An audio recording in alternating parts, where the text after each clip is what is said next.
আরকাদাগের বিরুদ্ধে নামার আগে ম্যাচ পরিকল্পনা ফাঁস ইস্ট বেঙ্গল কোচের। 5ই মার্চ ইস্ট বেঙ্গল আরকাদাগের বিরুদ্ধে এএফসি চ্যালেঞ্জ লিগে মাঠে নামছে। এই বিষয়ে মঙ্গলবার সাংবাদিক সম্মেলনে east Bengal coach Oscar Bruzon দলের মনোবল বাড়িয়ে তোলার কথা বলেন। দলের শক্তি ও ধারাবাহিকতা। ইস্ট বেঙ্গল বর্তমানে শক্তিশালী অবস্থানে রয়েছে। মরশুমের শেষের দিকে এসে খেলোয়াড়দের মধ্যে দারুণ সমন্বয় দেখা যাচ্ছে, যা দলের পারফরম্যান্সকে আরও শক্তিশালী করেছে। সাম্প্রতিক ম্যাচগুলোতে ধারাবাহিকভাবে ভালো ফলাফল দেখিয়ে ইস্ট বেঙ্গল আত্মবিশ্বাস অর্জন করেছে। কোচের মতে এখন আমাদের কোনো বড় পরিবর্তন বা সমন্বয়ের প্রয়োজন নেই, বরং যে ভালো জিনিসগুলো ঘটছে সেগুলো ধারাবাহিকতা বজায় রাখা আমাদের লক্ষ্য। গত 48 ঘন্টা আগে আমরা একটি কঠিন ম্যাচ খেলেছি, যেখানে আমাদের খেলোয়াড়রা সর্বোচ্চ প্রচেষ্টা দিয়ে মাঠে লড়াই করেছে। এমনকি শেষ মুহূর্তে 10 জন খেলোয়াড় নিয়েও আমরা প্রতিপক্ষের সঙ্গে কঠিন লড়াই চালিয়ে গিয়েছি। এটি আমাদের দলের মনোবল ও প্রতিশ্রুতির প্রমাণ। তবে এই তীব্র সময়সূচির কারণে খেলোয়াড়দের পুনরুদ্ধারের সময় কম পাওয়া একটি চ্যালেঞ্জ হতে পারে। প্রতিপক্ষের সুবিধা, তাজা শক্তি ও বিশ্রাম।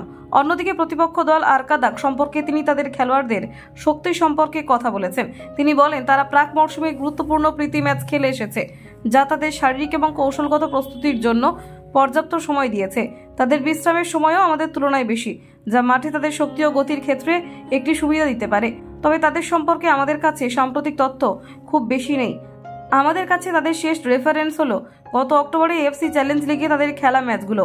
এরপর তারা নতুন খেলোয়াড় নিয়োগ করেছে কিনা বা তাদের কৌশলে পরিবর্তন এসেছে কিনা তা বিশ্লেষণ করা আমাদের জন্য কঠিন। কোচ মনে করেন, দল গত কয়েক মাসে একটি ব্যস্ত সময়সূচির মধ্যে দিয়ে গিয়েছে। এই সময় তারা অনেক ম্যাচে খেলেছে, যার ফলে ম্যাচের ফলাফল দুর্দান্ত হবে। তিনি বলেন, প্রতিপক্ষ আমাদের খেলোয়াড়, আমাদের পরিবর্তন, আমাদের সম্ভাবনা এবং খেলার প্রতিটি মুহূর্তে কি করছি সবকিছুই ভালোভাবে জানার সুযোগ পেয়েছে। তারা আমাদের শক্তি ও দুর্বলতা সম্পর্কে পরিষ্কার ধারণা তৈরি করতে পারে। তবে কোচ মনে করেন এটি কোনো বড় সুবিধা বা অসুবিধা নয়, কারণ দুটি দলই ভিন্ন ভিন্ন মুহূর্তে রয়েছে এবং ম্যাচের ফলাফল নির্ভর করবে মাঠে কারা ভালো করতে পারে তার উপর। ম্যাচের গুরুত্ব প্রত্যাশা। বুধবারের ম্যাচটি দুই দলের জন্যই অত্যন্ত গুরুত্বপূর্ণ। ব্রুজো বলেন, আমাদের দলের জন্য একটি মরশুমের শেষের দিকে ধারাবাহিকতা বজায় রাখার একটি সুযোগ। প্রতিপক্ষের জন্য এটি তাদের মরশুমের শুরুতে শক্তিশালী বার্তা দেওয়ার মঞ্চ হতে পারে। কোচের মতে, ম্যাচের শুরু থেকে যে দল বেশি মনোবল এবং কৌশল দেখাতে পারবে তারাই ম্যাচে আধিপত্য বিস্তার করবে এবং জয়ের সম্ভাবনা বাড়িয়ে তুলবে। মরশুমের কোন পর্যায়ে কে আছে, কার কি সুবিধা বা অসুবিধা, এই সব আলোচনা মাঠের খেলার তুলনায় গৌণ। গুরুত্বপূর্ণ হলো মাঠে কে নিজেদের সেরা খেলাটা প্রদর্শন করতে পারে। সমর্থকদের ভূমিকা ও আহ্বান। এই ম্যাচে সমর্থকদের ভূমিকা অত্যন্ত গুরুত্বপূর্ণ হবে। কোচ ও দলের সদস্যরা আশা করছেন গ্যালারি থেকে সমর্থকদের উৎসাহ খেলোয়াড়দের মনোবল আরও বাড়িয়ে তুলবে। মরশুমের এই গুরুত্বপূর্ণ মুহূর্তে আমাদের দলের পাশে থাকা সমর্থকদের জন্য এটি একটি বড় পরীক্ষা।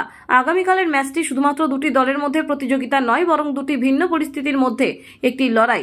কোচের কথায়, আমাদের দলের অভিজ্ঞতা ও ধারাবাহিকতার সঙ্গে প্রতিপক্ষের তাজা শক্তি ও উদ্যম মুখোমুখি হবে। ম্যাচের শুরু থেকে যারা নিজেদের সেরাটা দিতে পারবে তারাই জিতবে। সমর্থকদের প্রত্যাশা, এই ম্যাচে আমাদের দল তাদের ফর্ম ধরে রেখে জয়ের ধারা অব্যাহত রাখবে। Bureau report, Kolkata 24/7.in।